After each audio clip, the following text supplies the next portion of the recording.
방송에서 제공하는 투자 정보는 투자 판단에 대한 조언입니다. 방송에서 제공하는 주식의 가치, 가격 상승 및 가격 하락에 대해서는 방송사에서 보장하지 않습니다. 오늘의 헤드라인 뉴스입니다. 연방준비제도가 현행 2.25에서 2.5%인 기준금리를 동결했습니다. 연방준비제도는 현지 시간 18일에서 19일 연방공개시장위원회 정례회의를 열고 기준금리 동결을 결정했습니다. 연방준비제도는 다만 연초부터 유지해왔던 기준금리 조정에서 인내심을 가질 것이라는 표현을 삭제하고 향후 기준금리 인하 가능성을 열어뒀습니다. 뉴욕 증시에서 주요 지수는 연방준비제도가 향후 기준금리 인하 가능성을 열어둔 데 따라 상승했습니다. 뉴욕 증권거래소에서 다우존스 지수는 전장 대비 0.15%, S&P 500 지수는 0.3%, 나스닥 지수도 0.42% 상승하며 거래가 마감됐습니다. 연방준비제도 제롬 파월 의장은 현지 시간 19일 내 임기가 4년이라는 것은 법적으로 확실하다면서 임기를 모두 채우려고 한다고 말했습니다.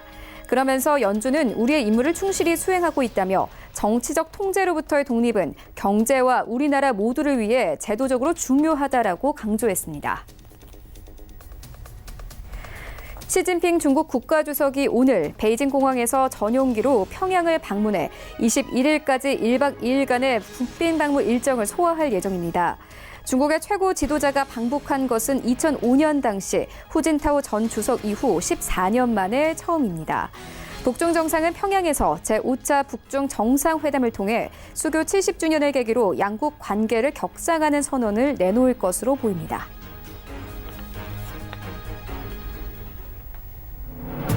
시청자 여러분 안녕하십니까? 출발 증시 와이드 1부 시작합니다. 최윤입니다. 어제 우리 증시 양지수 모두 상승하며 거래가 마감이 됐습니다. 미중 정상회담 확정 소식과 함께 시장은 기대감 갖는 분위기였는데요. 코스피는 1% 이상 상승하면서 단숨에 2120선까지 올랐습니다. 어제 외국인들이 4월 이후로 가장 큰 폭으로 사들이면서 시장 상승 이끌었습니다. 특히나 삼성전자와 SK하이닉스와 같은 IT 업종들 중점적으로 사들였는데요. 최근 좀 눌려왔던 전기 전자 업종들이 다시 살아나는 분위기였습니다. 또 여기에 더해서 코스닥 시장 소폭 상승하면서 717선에서 어제 시장 마감이 됐습니다. 외환 시장도 안정을 찾아가는 분위기입니다. 원달러 환율은 1185원대에서 76원대까지 내려오면서 시장 마감이 됐습니다. 어제 아시아 증시도 전반적으로 강세였고 간밤에 뉴욕 증시 3대 지수도 모두 상승하며 거래가 마감이 됐습니다. 이런 시장 상황들 출발 증시 와이드 1부에서 정확하게 알아보도록 하겠습니다. 네, 먼저 오늘 글로벌 시시각각 시간에는요. 간밤에 연준은 통화정책 성명에서 금리 정책에 인내심을 보이겠다는 문구를 삭제했습니다. 함께 금리 상황 짚겠고요. 이어서 페이스북이 가상화폐 리브라 출시를 공개하면서 기존 결제 수단을 대체할 새 결제 시스템이 될 수 있을지 관심 쏠리고 있습니다. 함께 살펴보도록 하겠습니다. 네, 이어지는 라이브 이슈타임에서는요. SK하이닉스 실적 경고 등에도 어제 급등했습니다. 상승세 이어갈 수 있을지 함께 주가 흐름 짚어보도록 하겠고요. 이어서 현재 이 매출이나 영업이익이 많지는 않지만 전망이 좋다는 이유로 상장한 기술 특례주들이 대체로 부진한 주가 흐름을 가져가고 있습니다. 함께 투자 의견 들어보도록 하겠습니다. 출발 증시 와이드 1부 지금 출발합니다.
시장의 중심이 되는 이슈를 꼼꼼하게 체크합니다. 글로벌 시시각각 시간인데요. 헌터스 경제연구소 김진석 소장 모셨습니다. 안녕하십니까? 안녕하세요.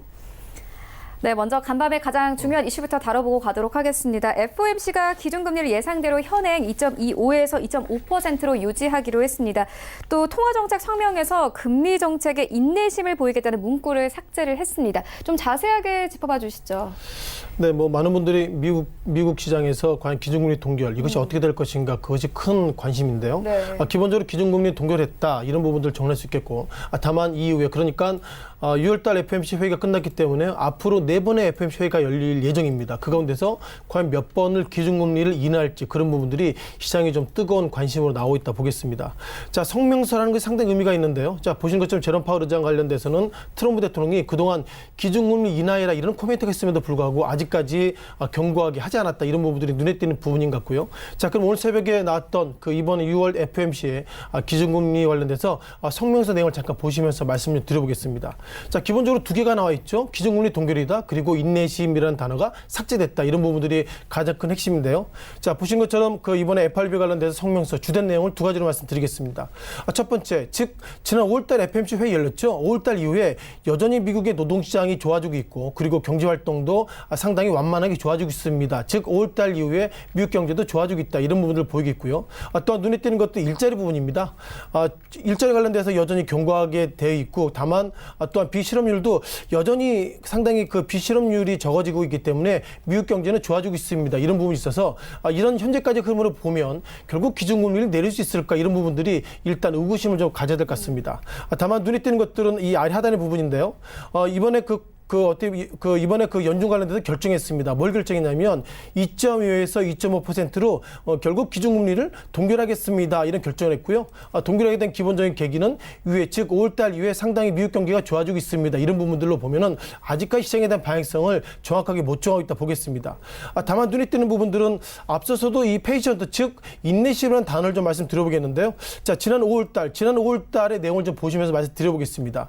지난 5월달의 성명서 주된 내용 관련돼서 아래 하단 이런 내용입니다. 물론 여전히 지난 5월달에도 기준금리 동결을 가고 있고요. 다만 눈에 띄는 것들은 지난 5월달에는 위원회에서는 이런 결정했습니다. 즉 인내심이라는 표현을 쓰고 있는데 인내심이라는 표현을 썼다는 걸 보면 5월달에는 기준금리를 동결할 것이다. 그런 의미로서 페이션트라는 의미를 가지고 있는데 올 새벽에 발표한 성명서 내용을 보시면 기본적으로 이번 성명서 내용 관련돼서 주된 내용을 좀 말씀드려보면 여전히 이번에 FOMC 관련돼서 상당히 의견이 분분하고 있지만 중요한 것은 이 정도 부분 되겠죠. 이 정도 부분에 지난 5월 달에는 페이션트라는 부분이 있는데 이제는 페이션트 즉 인내심이라는 단어가 빠지고 앞으로 시장 상황에 따라서 적정하게 대응하겠다는 얘기 있습니다. 따라서 이런 부분들 즉 적정하게 대응하겠다 이런 부분을 보게 되면 결국 이 이후에 네 번의 FOMC 회의 관련돼서 기준금리를 인하지 않을까 그런 어떤 기대감이 이번에 성명서 문구 관련돼서 가장 좀 크게 눈에 띄어 있다 보겠고요. 또한 이번에 기준금리 인하 관련된 상당히 의견이 분분합니다만 현재까지 트렌드 즉 6월 달에 페이션트라는 단어가 빠졌기 때문에 이 이후에 네 번 관련돼서는 한 번 때로는 두 번 정도 기준금리를 인하할 것이다. 이렇게 지금 미국에는 월가 참여자들이 일단 바라보고 있다 보겠습니다. 또한 이 가운데서 파월 의장이 이런 코멘트를 했습니다. 이거 적정한 표현이지 않겠습니다만 중요한 것은 불확실성이 커지고 있다고 보고 있고요. 자, 이런 부분입니다. 자, 불확실성이 커지고 있습니다. 이게 왜 커지고 있는 거죠? 즉 우리가 앞으로 이번에 이제 어떻게 보면 G20 정상회담 관련돼 가지고 미국의 트럼프 대통령 그리고 중국의 시진핑 주석이 과연 만나서 회의를 하게 된다면 무역 관련돼서 해야 되지 않을 것인가 이런 부분이 있어서 이번에 불확실성 부분들은 작년 12월 달 즉 2018년도 이후에 여전히 보면 결국 그 성명서 내용에 난 앞으로 잘 모르겠습니다. 이런 어떤 고민이 있다는 걸 보면 결국 이후에 기준금리를 동결하든 인하하든 기본 팩트는 결국 미국과 중국의 무역 전쟁이 어떻게 흘러갈 것인지 그런 부분들이 상당히 시장의 좀 흐름으로 이어지고 있다 보겠습니다. 또한 이어서 파월 의장은 예상보다 상당히 언짢은 표현을 쓰고 있는데요.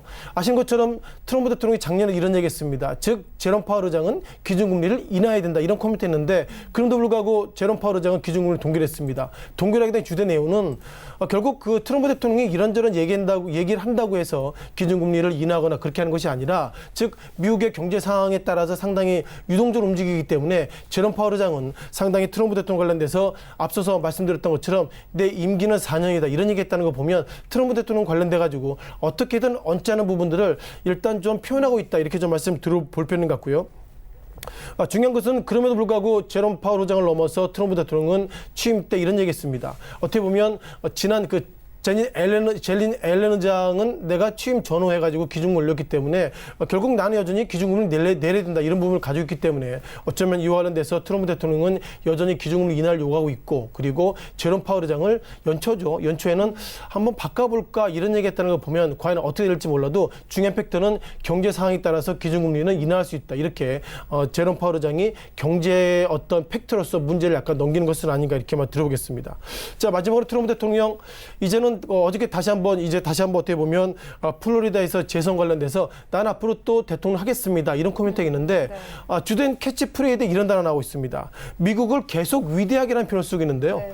자, 지난 트럼프 대통령 취임 이후에 상당히 시장이 어려웠죠. 자, 그럼에도 불구하고 트럼프 대통령이 다시 한번 이번에 미국을 또다시 위대하게 했다는 걸 보면 어쩌면 앞으로 트럼프 대통령이 이번에 재선에서 어떻게 될지 몰라도 또 대통령이 된다면 결국 글로벌 증시는 지금보다 더 어려워지고 또한 미국은 지금보다 더 좋아지는 예상보다 어려운 국민이 들어서지 않을까 생각이 드는데 자, 그럼에도 불구하고 미국 국민 입장에서 보면 결국 미국을 다시 한번 위대하게라는 표현을 썼다는 걸 보면 그만큼 트럼프 대통령은 어떻게 보면 미국 국민들이 미국의 국가는 힘들더라도 미국은 지금보다 더 잘 살게 할 수 있다 이런 어떤 캐치프레이즈이기 때문에 이것이 어떻게 지켜질지는 좀 더 시간을 가지고 좀 보셔야 될 것 같습니다.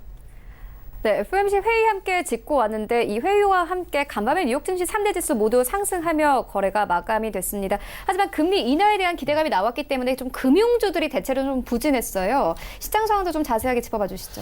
네, 일단 뭐 금융주가 부진했다는 것은 상당히 의미가 있습니다. 아시는 것처럼 기준금리 인하가 되면 그 경제적인 논리로 보면 그만큼 인하가 됐기 때문에 주식은 오를 것이다 이런 평가가 있는데 과연 어저께 기준금리 인하 가능성에 있어서 금리가 기본적으로 지수가 올랐다기보다 어떻게 보면 이런 부분들을 어떻게 해석해야 될지 차트를 통해서 좀 말씀을 좀 드려보겠는데요.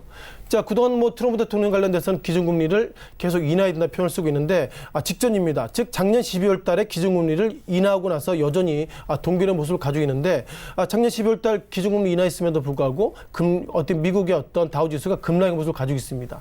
따라서 물론 작년 12월 달의 모습을 가지고 말씀드리기 어렵겠지만 이제는 기준금리 인상, 동결, 인하 이런 부분들이 미국 증시에 영향을 미친다기보다 결국 미국과 중국의 무역 전쟁 이런 부분들이 미국 증시에 상당히 좀 민감하게 좀 반응하고 있다 이렇게 말 들어보겠고요.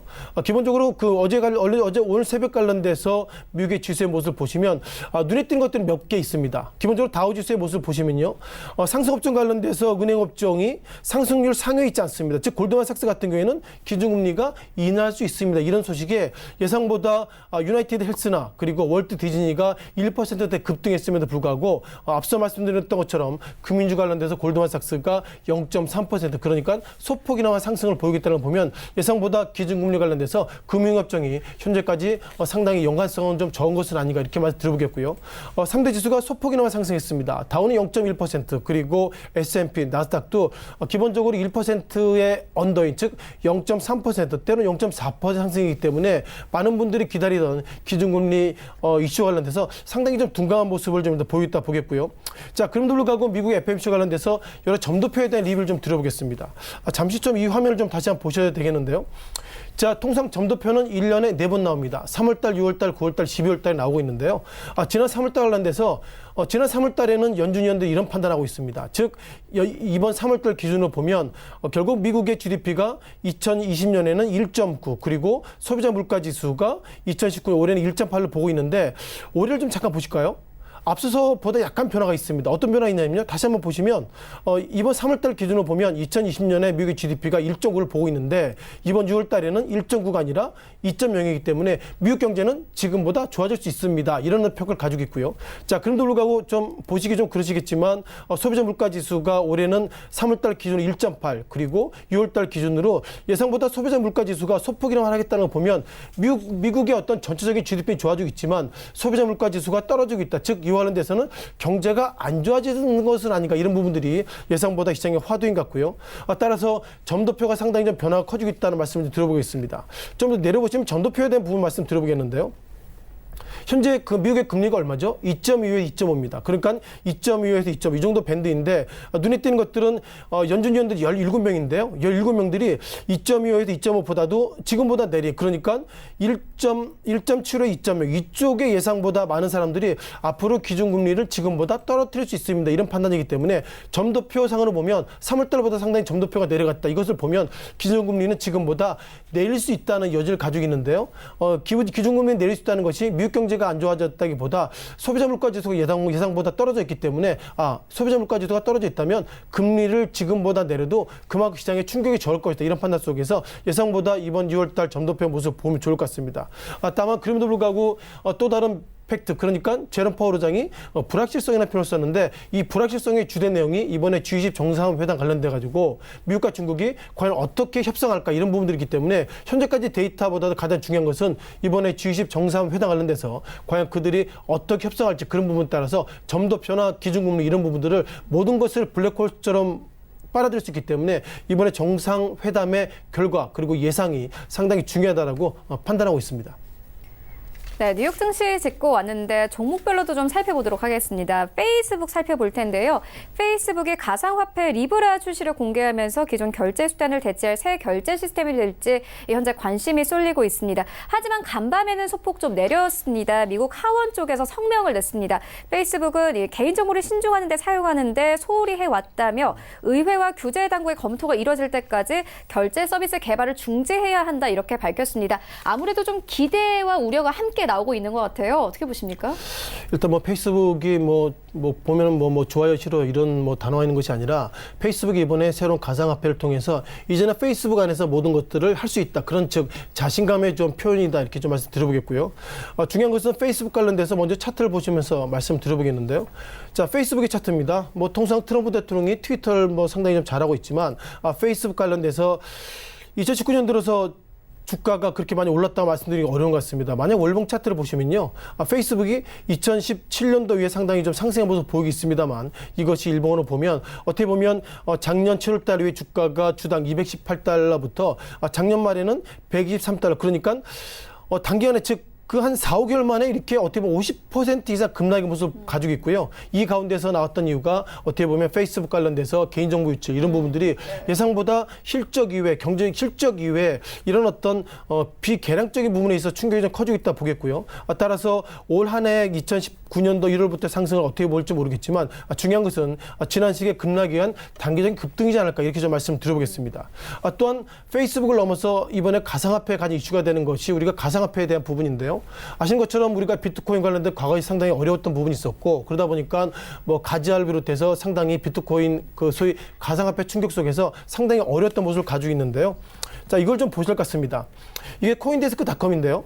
눈에 띄는 것들은 이번에 그 만우절이죠. 에이프릴 즉 5월 1일 날 만우절에 어떤 이벤트가 있었는데 중요한 것은 이 정도 될 것 같습니다. 5월 1일 날 그 비트코인 즉 코인데스크닷컴에 보면 비트코인의 가격이 이 당시에는 어떻게 보면 4,094달러 그리고 최근 들어서는 어떻게 보면 9,000달러 넘어서기 때문에 결국 오버 이후에 비트코인의 시세가 2배 이상 즉 더블이 났다 이런 말씀 드려보겠고요. 따라서 만우절 이것이 오버 이후에 오른 것인지 아니면 우리가 모르는 페이스북 비롯해서 가상화폐 이런 부분들을 다시 한번 점검할 시간인지 몰라도 국내 그 몇몇 그 가상화폐 거래소 관련돼서도 1,000만 원 넘어섰기 때문에 결국 1월달 이후에 즉 정확하게는 5월달 이후에 예상보다 가상화폐 관련돼서 많은 부분들이 좀 많은 투자자가 좀 관심 갖고 있다 이렇게 좀 말씀드리겠습니다. 자, 오버의 기본적인 내용은 어떻게 보면 미국 그 증권거래소죠. 이번에 비트코인 관련돼 가지고 상장지수 펀드를 좀 만들겠다 이런 부분들이 오버입니다만 그럼에도 불구하고 어떻게 보면 비트코인의 시세가 단기간에 2배로 올랐기 때문에 이것을 어떻게 해석할지 모르겠지만 중요한 것은 참여자들이 그동안 비트코인의 시세가 많이 급락했기 때문에 이쯤에서는 좀 올라야 되는 것은 아닌가 그런 어떤 기대감이 반영되어 있다 보겠고요. 자, 그러다 보니까 페이스북에 리브라는 표현을 쓰고 있는데요. 이걸 보실 것 같습니다. 자, 페이스북의 리브라는 우리 간단하게 좀 말씀드려보면 앞으로는 즉 올해는 아니죠. 내년부터 이제 결국 이제 페이스북 안에서 이제 어떻게 보면 결제부터 모든 게 되기 때문에 우리 페이스북 내 리브라 가상화폐하고 이제 조인을 몇 건 하게 되면 이렇게 보는 것처럼 우버를 비롯해서 몇몇 소위 예상보다 국내적으로 많은 기업들이 결국 페이스북이 내년부터 리브라 가상화폐가 이제 출시되고 이제 통용이 된다 그러면 이제 우리와 손잡고 하자 이런 부분들이 예상보다 페이스북에 이번에 가상화폐 어떤 확장 속도를 좀 늘릴 수 있다 보겠고요. 중요한 것은 페이스북이 지난 1분기 때 시장 기대치보다 상당히 좋아졌습니다. 실적이 따라서 현재까지 트렌드를 보면 이번에 가상화폐 리브라가 중요한 것이 아니라 이제 페이스북이 페이스북 내에서 즉 모든 금융 시스템을 계속 만들고 있다는 걸 보면 이제 소셜 미디어가 아니라 앞으로는 페이스북이 이제 금융입니다. 이런 부분이 있어서 예상보다 방향이 커질 다 보겠습니다. 기본적으로 국내 관련돼서는 우리가 몇몇 어떻게 보면 그 네이버를 비롯해서 몇몇 소위 그 이런 것들을 보면 예상보다 결제 시스템을 확대하는 걸 보면 이제는 페이스북이 소셜 미디어가 아니라 금융으로 됐다는 걸 보면 이제는 페이스북이 과거와 다르게 또 다른 사업 구조 속에서 이제는 가상화폐가 조금 더 검증될 수 있는 그러니까 페이스북을 보면 우리가 글로벌 관련돼서 IT 업종 관련돼서 우리가 대표주로 볼 수 있는데요. 자, 대표주도 이제는 가상화폐를 할 수 있다. 그런 부분을 보면 가상화폐의 어떤 성장 동력이 지금보다 더 확실해지는 것은 아닌가 이렇게 말씀을 드리겠습니다. 네, 세 가지 이슈 함께 짚고 왔습니다. 지금까지 헌터스 경제연구소 김진석 소장과 함께했습니다. 고맙습니다. 고맙습니다.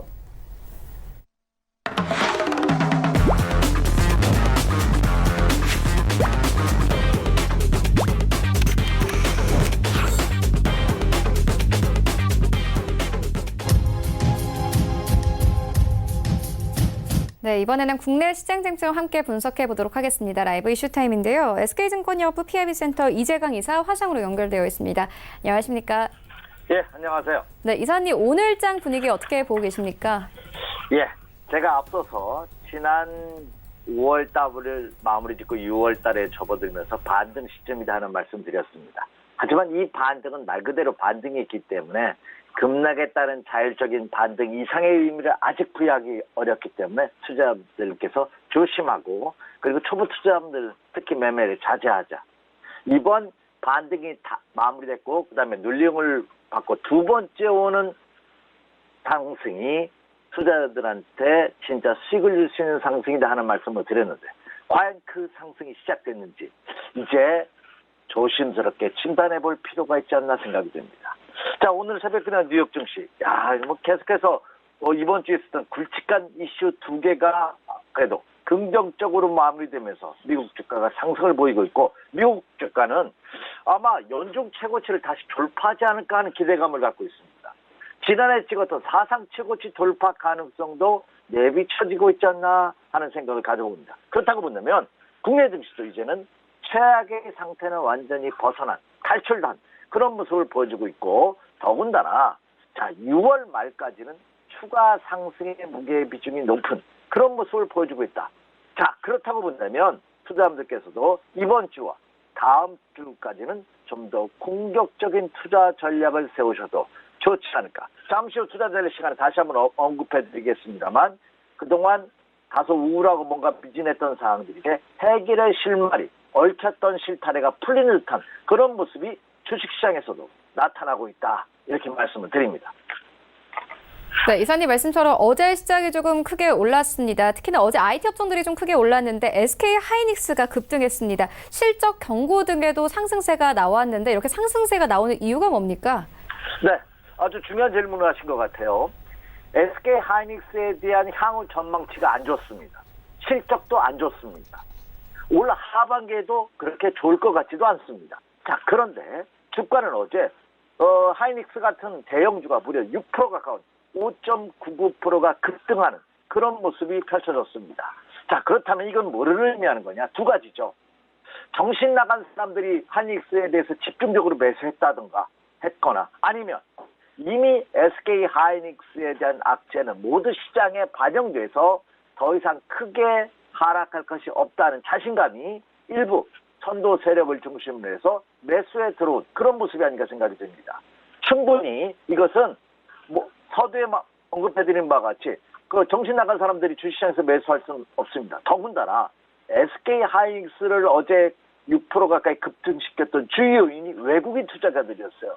외국인 투자가들이 무려 112만 3,423주, 110만 주가 넘는 그런 집중적인 매수를 했습니다. 이것은 지난 4월 19일 이후 최대 외국인 매수입니다. 지난 4월 19일 날 한 120만 주 정도 매수했는데요. 그 이후 최대 매수는 양으로서 당일 매수로서는 그죠? 2달여 만에 가장 많은 매수를 한 그런 모습을 보여주고 있다는 생각이 듭니다. 자, 그렇다는 얘기는 말씀드렸다시피 이미 악재는 모두 시장에 반영된 그런 모습을 보여주고 있다. 물론 하이닉스가 본격적으로 상승을 하기 위해서는 넘어야 할 체크해야 될 사안이 있습니다.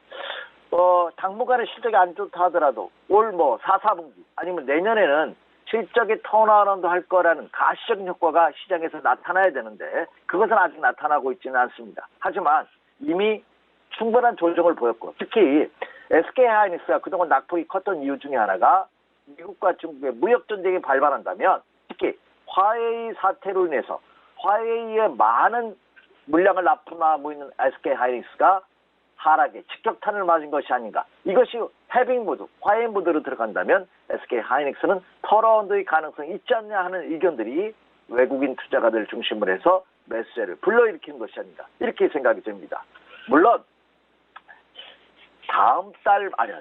이달 말로 예상되고 있는 28일, 29일 날 열리는 오사카에서 열리는 G20 정상회담에서 미국과 시진핑 주석의 정상회담이 어떤 해결책을 마련하에 따라서 영향을 다소 받을 수는 있습니다. 하지만 이것이 어떻게 해결되든 간에 이미 최악의 사태는 벗어난 그런 모습을 보여주고 있다. 그래서 SK하이닉스가 이제 본격적인 상승 시작이다. 이렇게 말씀드릴 수는 없지만 최소한 크게 하락할 가능성이 적은, 다시 말해서 어제 상승하면서 67,000원대를 회복했는데 이제는 조정 시에는 두려워할 것이 없지 않냐 하는 의견들이 제시되고 있는 그런 모습입니다. 물론 이번 SK하이닉스의 반등 목표치는 저는 7만 원대 초반, 7만 원에서 한 7만 3천 원대가 이번 반등 목표치라고 판단이 됩니다.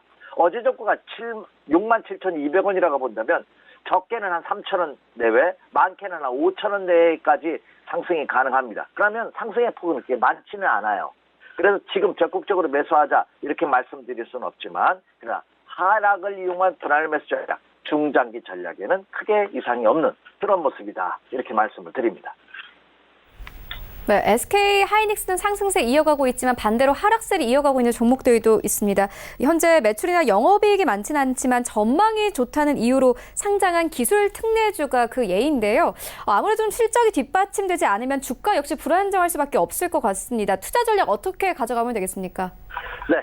보통 이게 우리가 이제 가치주와 성장주 이렇게 크게 구분을 하죠. 가치주라는 것은 회사의 그 기본적인 자산 가치가 많은, 예전에는 굴뚝주다 이런 표현까지 썼습니다만 땅이 많다든가 현금이 많다든가 아니면 기술력이 이미 매출이 보장돼 있다든가 하는 것을 이제 기존 가치주라고 하고요. 성장주라는 것은 아직까지 실적이나 매출, 영업이익이 나타나지 않고 있어요.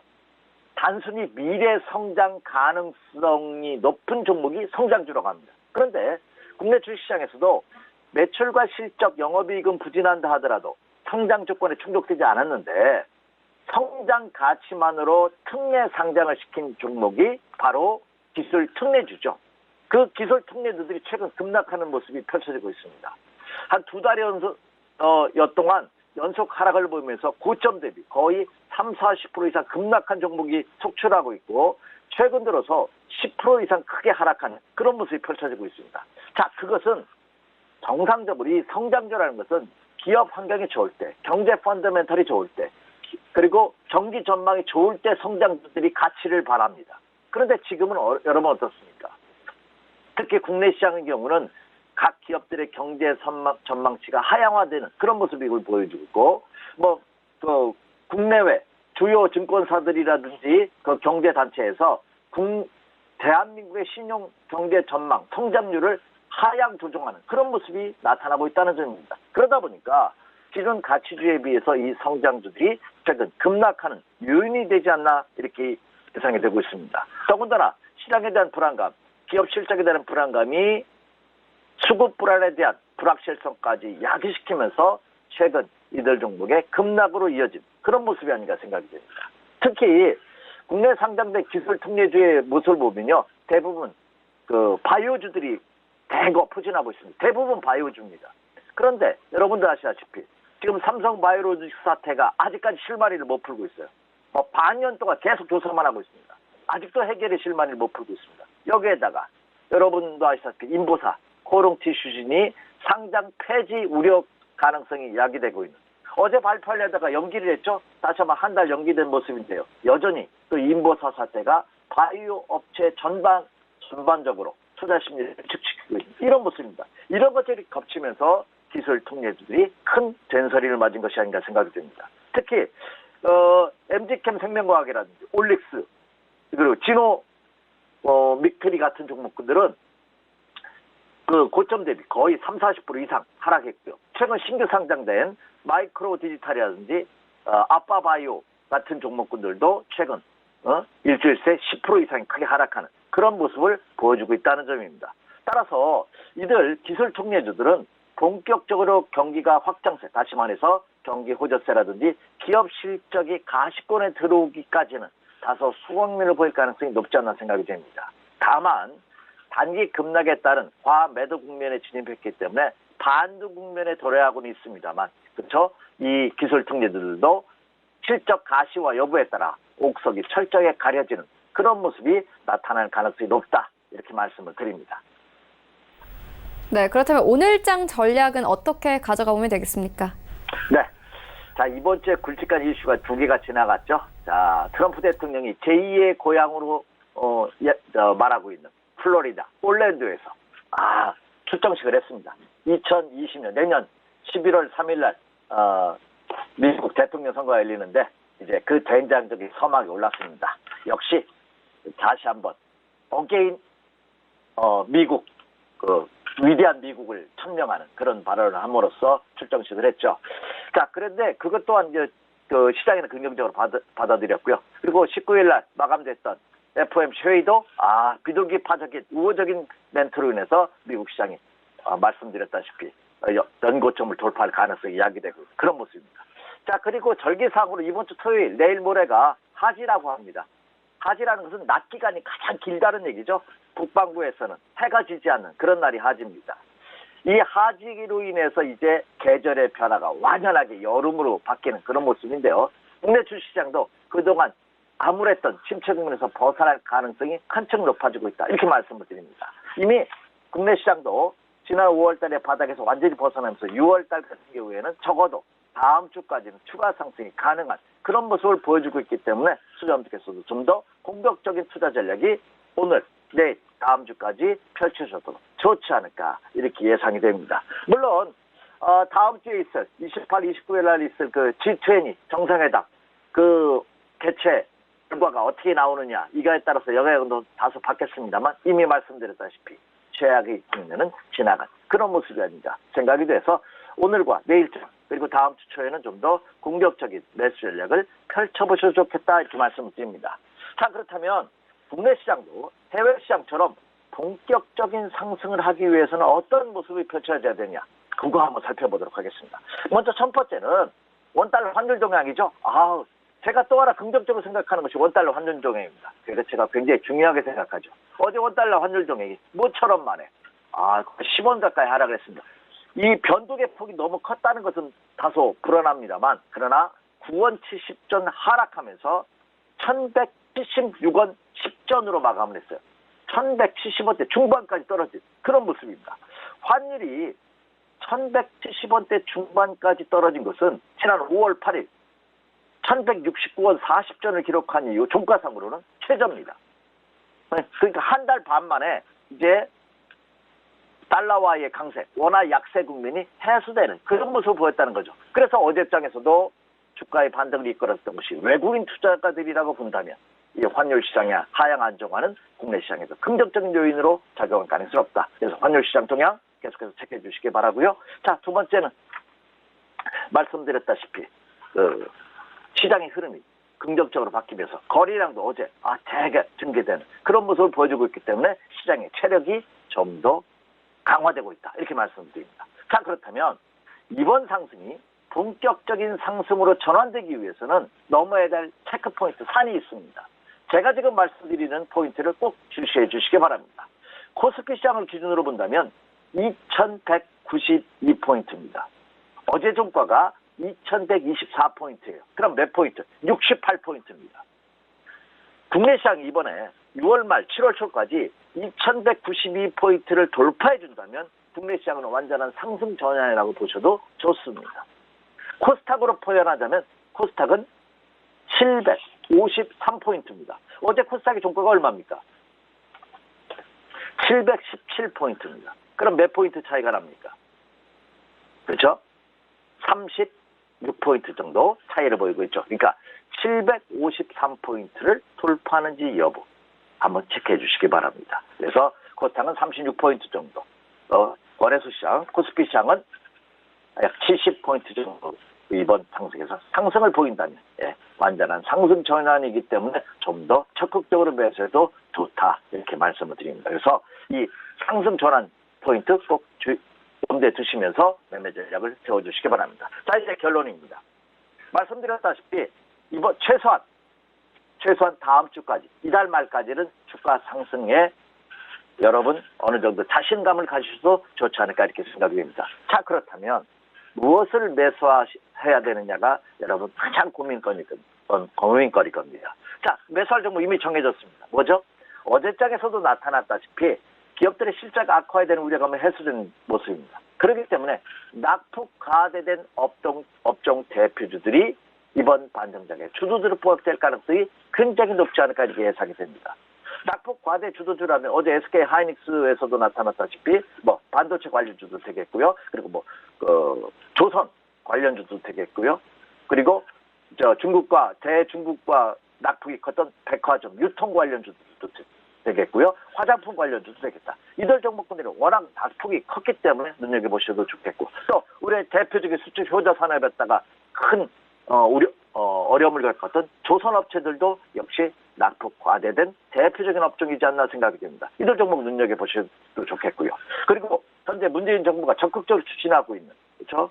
밀고 있는 신성장 산업, 대표적으로 수소차가 되겠죠? 수소차 관련주들, 그리고 중간 배당, 다음 주까지죠. 6월 26일까지 매수해야지만 중간 배당을 받을 수 있습니다. 정부가 적극적으로 추진하고 있고 기업들도 주주 친화 정책을 적극적으로 강구하는 그런 모습입니다. 따라서 이 중간 배당 관련주들도 이번 주와 다음 주까지, 그렇죠? 기관과 외국인 투자가들이 매수 관심 종목에 포함될 가능성이 굉장히 높다. 그래서 중간 배당 관련주들을 중심으로 해서 이들 종목을 중심으로 한 매수 전략 또한 여러분께서 눈여겨보셔야 되지 않나 생각이 됩니다. 전반적으로 국내 시장도 이제 그동안에 투자자들이 어려움에서 벗어난 그런 모습입니다. 제가 앞서서도 주가가 상승할 시점에서 상승하지 못하고 주가가 하락할 시점에서 하락하지 않는다면 변화의 패턴이라는 말씀드렸습니다.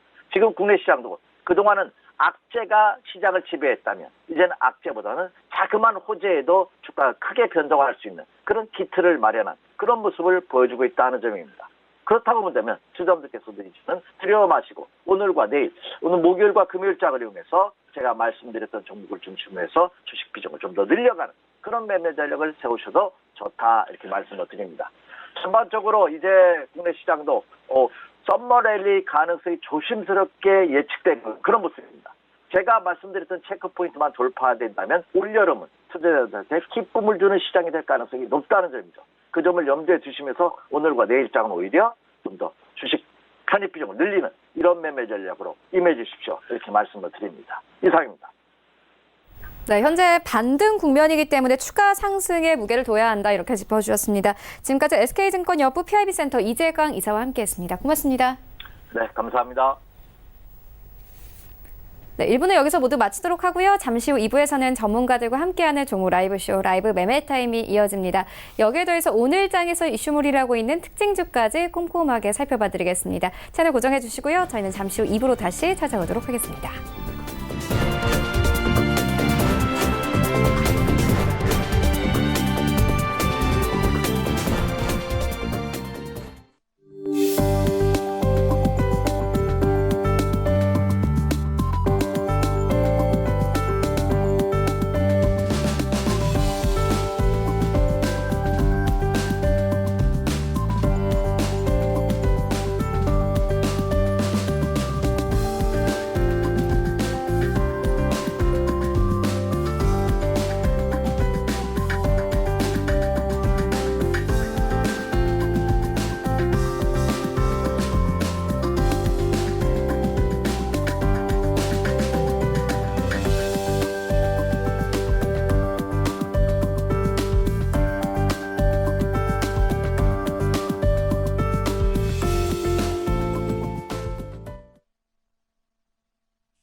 안녕하세요. 라이프스타일 예보 김민주입니다. 오늘 어제보다 2도가량 높은 기온으로 전국에 여름 더위가 예상됩니다. 서울은 28도, 광주는 30도까지 오르겠고 특히 대구는 33도까지 오르며 폭염 수준의 더위가 예상됩니다. 한편 공기질은 보통 단계로 무난하겠습니다. 다만 부산과 울산에는 오전에 나쁨 단계가 예상되지만 오후가 되면서 보통 수준을 회복할 것으로 보입니다. 오늘은 서해상에 위치한 고기압의 영향을 받겠습니다. 다음은 자세한 지역별 날씨입니다. 중부지방 구름만 조금 지나는 가운데 더운 날씨가 예상됩니다. 서울 28도, 대전과 청주 29도, 춘천 30도가 예상됩니다. 동해안 지역 역시 구름만 지나겠습니다. 강릉의 아침 기온 19도로 시작해 한낮에는 29도까지 오르며 덥겠습니다. 남부지방 어제보다 덥겠고 일교차가 크게 벌어지겠습니다. 대구의 낮 기온 33도, 광주는 30도까지 올라 여름 더위가 예상됩니다. 바다의 물결은 전해상에서 최고 1.5m로 잔잔하게 일겠습니다. 다만 남해안은 천문조에 의해 바닷물의 높이가 높은 기간인 만큼 만조시 침수 피해가 없도록 유의하시기 바랍니다. 이번 주 내일부터 전국 내륙 지역을 중심으로 소나기가 내릴 것으로 전망됩니다. 지금까지 기상정보였습니다.